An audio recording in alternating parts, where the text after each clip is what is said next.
Hey guitar players! Today we're going to talk about something quite important, which is basically how to practice and how to go about creating a sustainable, scalable, useful practice routine that will help you make progress over the long term as well as the short term. Today I'm going to share with you 4 categories that I think are the most important areas to make sure that you hit every day.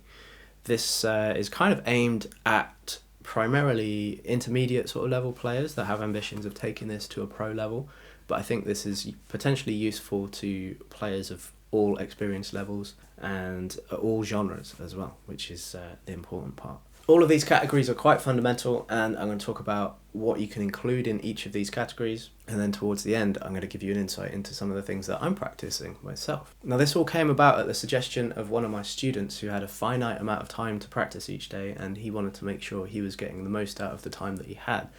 And it got me thinking, because I've always been quite random in the way that I approach guitar playing and practice and that type of thing, and what's always happened is I go through these little waves of I'll have a month or two of like being hyper obsessed with something, trying to nail a solo or something like that, and then like maybe a longer period, maybe 4 months or something, of burnout basically. And it got me thinking, is there a way of making more progress in a more of a sustainable way that avoids those kind of peaks and troughs? Now let's imagine that you've got an hour each day to practice, or maybe it's only 20 minutes, or maybe it's an hour every 2 or 3 days or whatever. But you can break that chunk of time up into 4 sections, and these are the 4 categories that I would try and make sure that I hit each time. Now the first one, which I think is the most important, is time feel. This is probably the most important thing across all genres. That's the one thing that all great musicians have in common, is a bulletproof sense of time and feel. Now, things you can include in the time feel section would be things like metronome exercises. I did a couple in a video recently where I set the metronome to 40 or 30 and just tried to groove with the metronome at those low tempos, taking out beats and just giving yourself like a big margin for error. That's a really useful exercise, but it's not the only one. There's other things you can do. You could also do things like practicing with the metronome on 2 and 4, which is the classic jazz musician thing to do. Also putting the metronome in weird places in the bar. Can you groove with the metronome if it's clicking on the and of 2 or something like that? That's really difficult. Now, if there's anything to do with your technique that you're working on, I think that belongs in this time feel section as well. Technique is a means to an end. What we're dealing with is our ability to play a certain type of note value at a certain tempo. Say you're playing semiquavers or something like that. If there's something going on that's tripping up your time feel and forcing you to not feel relaxed at a certain tempo, then that's down to your technique. So that stuff belongs here. Category 2 is fretboard knowledge, which we could also think of as applied theory. Essentially, all we're trying to do is understand how all of this works, right?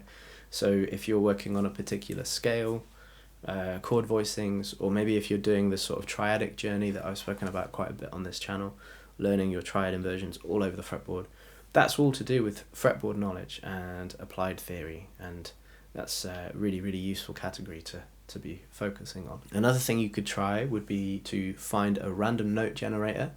I'm sure there'll be one on the internet somewhere, and just say, okay, can I find that note on every single string all across the fretboard, like F sharp, can I find F sharp on every single string? That's a difficult one. Another big thing I would include in this category would be note reading and sight reading. If you think about it, if you're looking at a piece of sheet music and it says G flat on the sheet music and you can't find that fast enough, then maybe your fretboard knowledge, speaking from experience here, maybe your fretboard knowledge isn't quite as strong as you think it is. Category 3, which is also really, really important, is ear training. And these days there are some amazing ear training apps that you can use to sort of sharpen your skills and test your ability to recognize intervals and pitches and chord types, scale types, all that type of thing. But also there are other things we can do as well. Sitting and working out songs by ear, learning the chord number system, the Nashville number system. If you can sit and listen to the radio and just try and pick out what the chord progression is doing in terms of numbers, that's an actual usable skill that gets you out of trouble on gigs and real situations as well. Another useful thing would be learning solos by ear and potentially transcribing them, writing them down. Basically anything that requires using your ears rather than looking in a book or using a tab on the internet or whatever, that all belongs in this section. Now, the final category that I think is really important is applying all of this stuff to real situations. So that might be particular songs that you're working on, all the things that you've worked on the rest of the practice session, like relate them to the song. So the solo that you transcribed, for instance, try and figure out how can I apply that to the song that I'm learning for my band, for my gig this weekend, and those types of things. Is there anything I can learn and derive from that solo that I can use myself? Can I recycle it and apply it to situations that I'm actually going to use it in? Another thing that you might include in this section would be like solo arrangements, or just some pieces that you're learning, that type of thing, or even creating your own, writing your own songs, writing your own little solo arrangements, and that type of thing is all useful to include in this section as well. Now, all 4 of these categories are incredibly important, and they all work to build a strong foundation for what's required as a professional musician. We all need good time, we need good ears, we need to know how to apply the theory that we know. We also need to know a lot of songs, right? So that's kind of why I've kind of categorized them into these 4 things. Now, what I would probably do if I was going to try and build a practice routine from this idea is I'd just start listing stuff. I just write a big list of all the things that I want to get better at, all the things I want to achieve, and just think, what category does this belong to? Is this an ear training thing, or is this a time feel issue that I'm trying to get better at? Now, I genuinely think that if you spend a little bit of your practice time on each of these 4 areas every day, then you can't not make progress. These are fundamental skills as musicians. Now, by all means, if you've got the time and the inclination and you want to just sit and play guitar all day long, go for it. Have fun.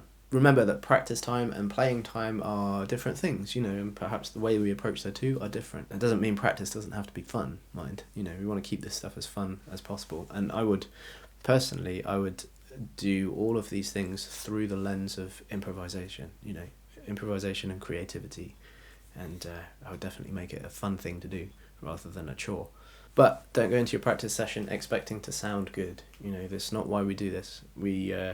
If we sound good when we're practicing, then we're not necessarily learning anything new. So bear that in mind. Now, I said earlier that I would share some of the things that I'm working on at the moment. So here's a quick outline of my own practice routine.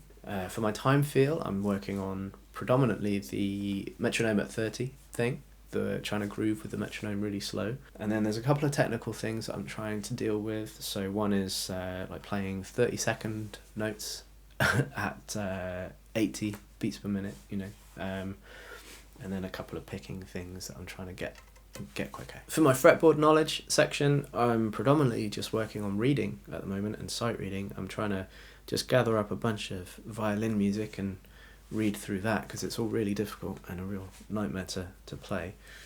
But it's fun and I'm enjoying it, and I'm aware that it's probably one of my biggest weaknesses as a guitar player, which is natural and pretty common, but it's something that I'm trying to do something about. For my ear training at the moment, I'm just using an app which I've linked below. It's really, really useful. What I really like is just the single note option, where it will just play a note and you have to say what it is, which is quite difficult if you don't have perfect pitch. But yeah, it's good fun, and it makes it feel like a game, which is always a good idea. The more things feel like a game and the more fun they are, the more likely you are to sit and do them.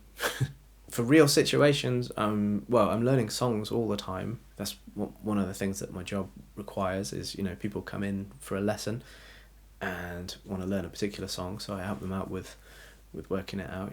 That kind of feeds into my ear training a bit as well, which is kind of useful. It's nice to sort of cross-pollinate some of these different areas, which is always a good idea. But as well as that, I'm working on a few sort of solo arrangements, picking a tune out of the real book each week or something like that, and trying to come up with a chord melody or just a solo arrangement or anything I like, really. So hopefully that gives you a little bit of insight as to how you can create your own little practice routine that has direction, purpose, and is scalable up or down. If you've only got 20 minutes, fine, or if you've got 4 hours, even better. But it will hopefully allow you to make more consistent progress over a long period of time, rather than crashing and burning like I have done over many cycles over the years. But yeah, main thing, have fun, And let me know. You might have some other ideas. You might disagree with me entirely, which is absolutely fine. But let me know in the comments, and we'll have a chat about it, and we'll try and see. There's definitely things that I've missed, things that I've not included. But yeah, the idea is to generate these ideas yourself and put them in the category that you think is most appropriate.